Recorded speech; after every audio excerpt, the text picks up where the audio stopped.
Welcome to the Panic Attack Recovery Podcast, an ongoing source of practical strategies and tips for anxiety and ADHD. We're a collaboration of former sufferers helping those currently struggling with anxiety, panic attacks, and ADHD so they can express their true competencies in life. Now, here is Matthew, your host. Hi there, and thank you for joining me for another podcast. Today, what I would like to talk about is how two things happen when you effectively manage stress in your life. You avoid regression and you experience progression.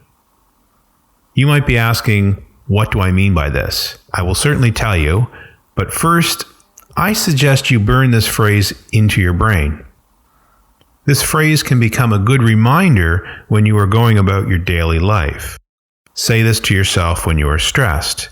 Avoid regression and experience progression by effectively managing stress in your life. It sounds easy. It maybe even sounds empty. But what does this really mean?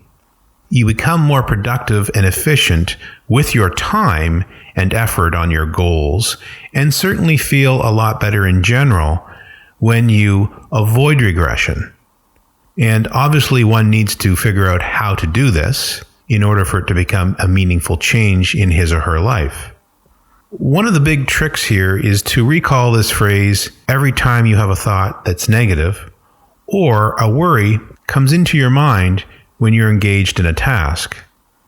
In other words, as soon as you get distracted when you're doing something, think about avoid regression, experience progression, manage stress.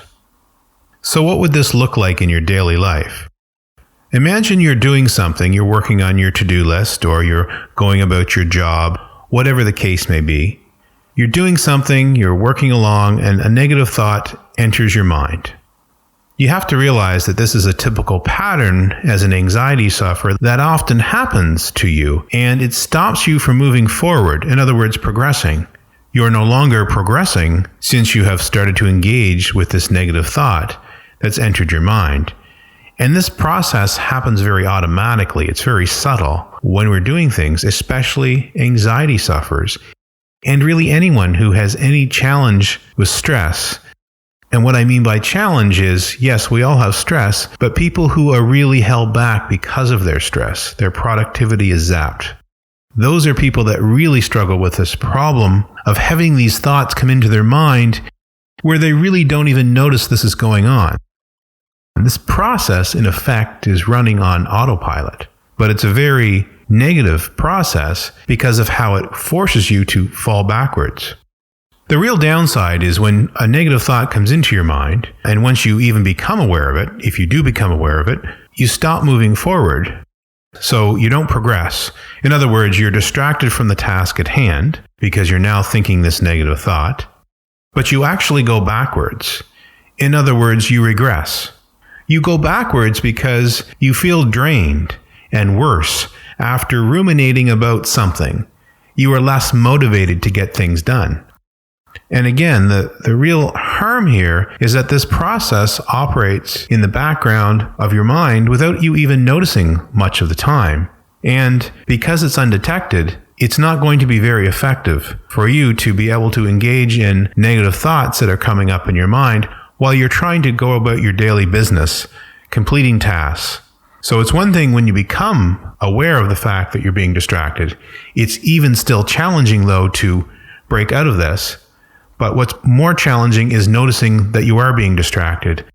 Let me explain this process a little further. You and I, all of us, have goals in life. I'm not necessarily talking about goals in a sense such as huge entrepreneurial goals, though they may be. For some of you, this could be as simple as learning and developing new habits that make you less anxious. For others, it might be completing items on a to-do list. The point is that your execution and progress in your goals is affected in the same way by these distractions of stress. That is, they are negatively affected. Your progress is negatively affected. However, this does not have to be the case, and that is my point here. Your to-do lists and goals should be guided by you, your inner passions, rather than rumination and worry, which is what is happening for people on autopilot who suffer from stress and anxiety. In other words, the rumination and worry is crowding out your inner passions, your goals, your to-do lists, whatever they may be.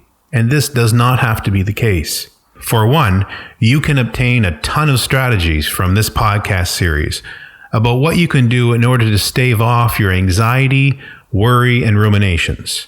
In fact, not long ago, I produced a video about rumination, how to stop rumination. You can obtain this video by visiting our YouTube channel or our website, Panic Attack Recovery.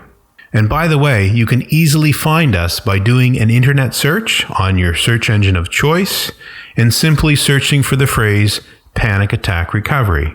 Or you can search on YouTube or iTunes and various other platforms such as Facebook, Twitter, and you will find us with the phrase Panic Attack Recovery. However, what's most important in today's podcast episode is to discuss the overall strategy that is most required for you to be able to manage your stress so that you avoid regression and experience progression. The overall strategy is to become more mindful of when stressful thoughts begin to impede your progress when you're working on your goals and carrying out your daily activities. The thing is, we all have momentum in our day-to-day tasks when we're working well. In other words, I can be working on a project without interruptions and distractions, and I'm being very effective with my time. I'm feeling good about what I'm doing. I'm feeling passionate. I feel my creativity flowing. And this experience, of course, varies by individual in terms of specifics, but overall, I think in general, the process is very similar for all of us. So when one is going along about their business, doing their thing, things are going efficiently, things can be very annoying when they come up and they distract you. Those are the things that are obvious. But why are they annoying? They're annoying because you know that they're interrupting you from your flow. An example for me is the following. I use electronic devices as reminders for various things that I need to do throughout the day. I program many things into my iPhone and I get reminders on my Apple Watch. And I find that very effective for providing a reminder when I need to do something. I don't rely wholeheartedly on an electronic device to send me reminders. I have an overall list of things that I want to accomplish throughout the day. And that's what I would recommend for everyone, that you always have a plan for your day, regardless of whether or not you are on a weekend or a work day. And that's very effective to prevent one from ruminating on things that don't involve our goals. The reason I want to talk about my experience is that I use an Apple Watch and I use an iPhone and I use iCloud to remind me to do things. Often though, when I'm working, I get reminders on my Apple Watch to do certain things during the day. But when I'm working on something and I'm really in a state of efficiency, all of a sudden I get these tactile reminders from the Apple Watch. If you have one, you'll know what I mean. You have your watch giving you this vibration, telling you it's time to do something. And sometimes, although it's really helpful, and I'm glad that I get these reminders, it can be a little annoying because you're in the middle of something and this distracts you. Now, I've come to recognize that it could be a notification of some sort from an external party, or it could be a reminder of something to do. But I do notice that this initial feeling that I have is that the reminder is actually kind of an annoying interruption in what I'm doing. What's my point here? My point here is not to say that I don't want to get these reminders, because I do. It's that I'm noticing, I'm aware, because of the tactile nature of the reminder through Apple Watch, I'm aware of the interruption and I feel the frustration. And the point I wish to make is that when we're in a state of flow and we're working on something and we're interrupted, this is something we have to be aware of. And what I said earlier, I think many of us experience the fact that we are interrupted periodically throughout the day when we're doing things by thoughts, negative thoughts, regressions, worry, anxiety that comes into our process.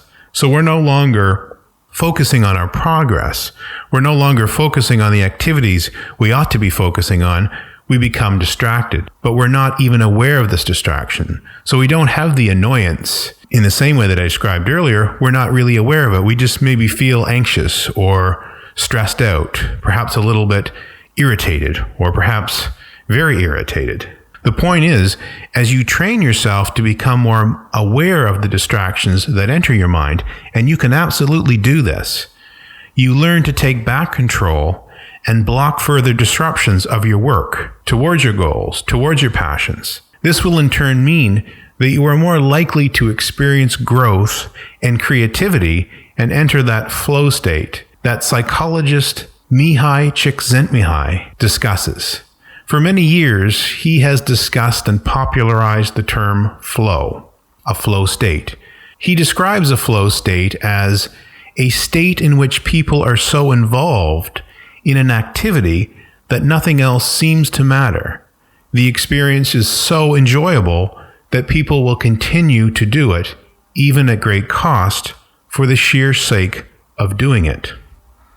If you therefore think about the state of flow, this is not a time for regression, but in fact, it's a time when one can be incredibly productive, whatever productive means to them.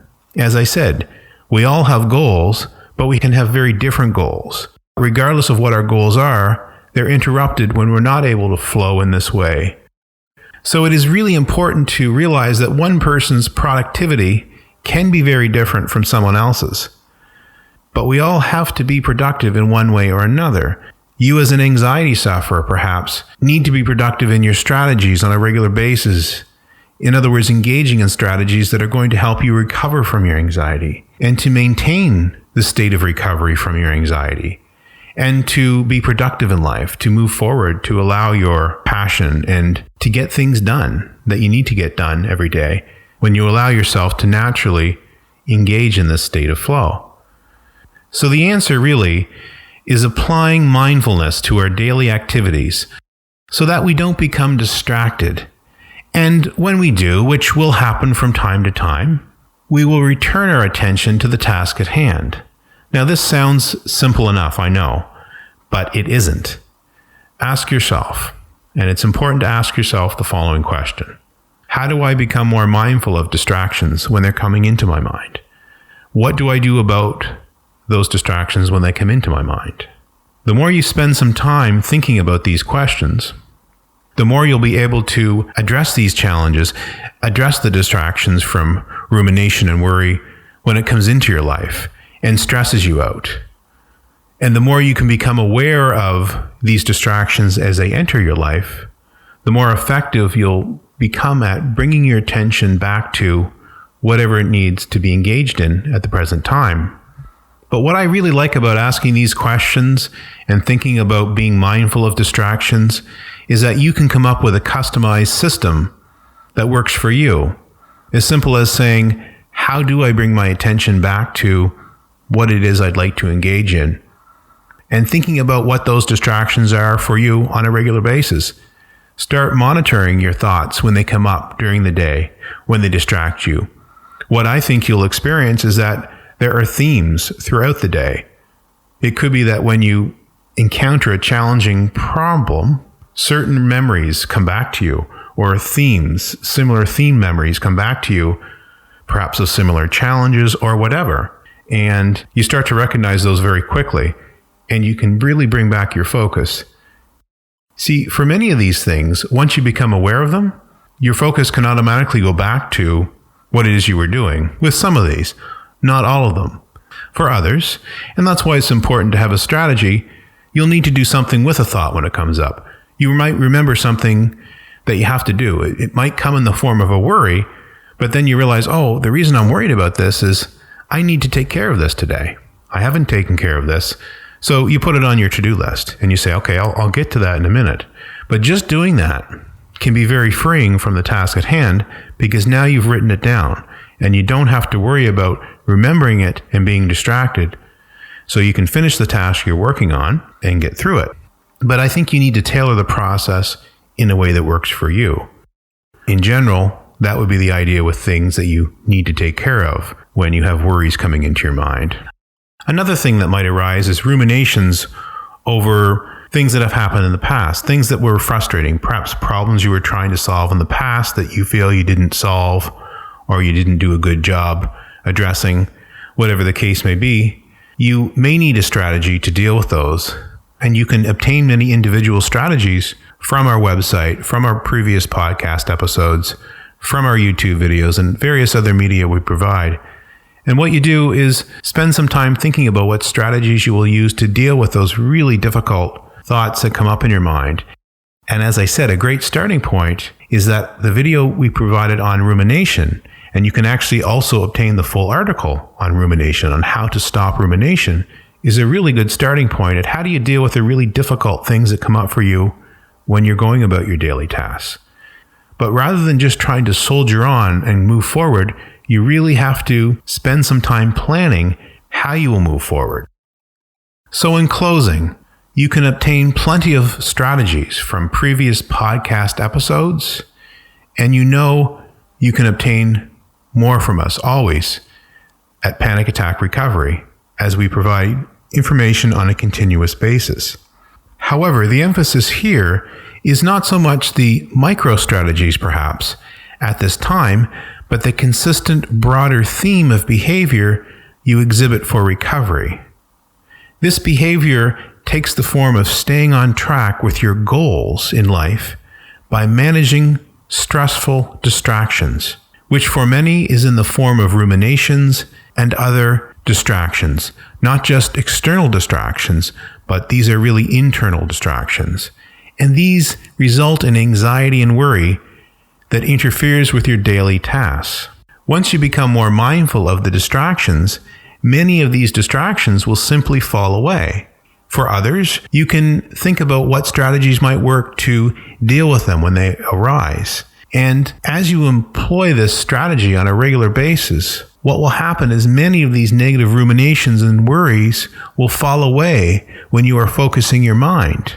And naturally, this will reinforce you to focus your mind more often, because that's a very pleasant experience to be able to work on what it is you're working on. But also to know that you have a system for dealing with things when they come up, writing them into your schedule on your to-do list for another time, so that when you do worry about things, you can address them when they come up quickly and get back on track. So the real key is bringing your attention back when it wanders. This will lessen the distractions and ruminations. And there are many strategies that you can obtain to help you, specifically with rumination and worry. You can be amazed with how helpful this process can be, not only with completing tasks at hand, but like many improvements in one domain, they yield benefits in other areas of your life. Thank you for listening to the Panic Attack Recovery Podcast. Make sure that you have subscribed to our podcast, and please comment and rate us on iTunes or wherever you listen to your podcasts. All show notes and links are accessible from our website. Please visit our site and subscribe to our free newsletter at panicattackrecovery.com.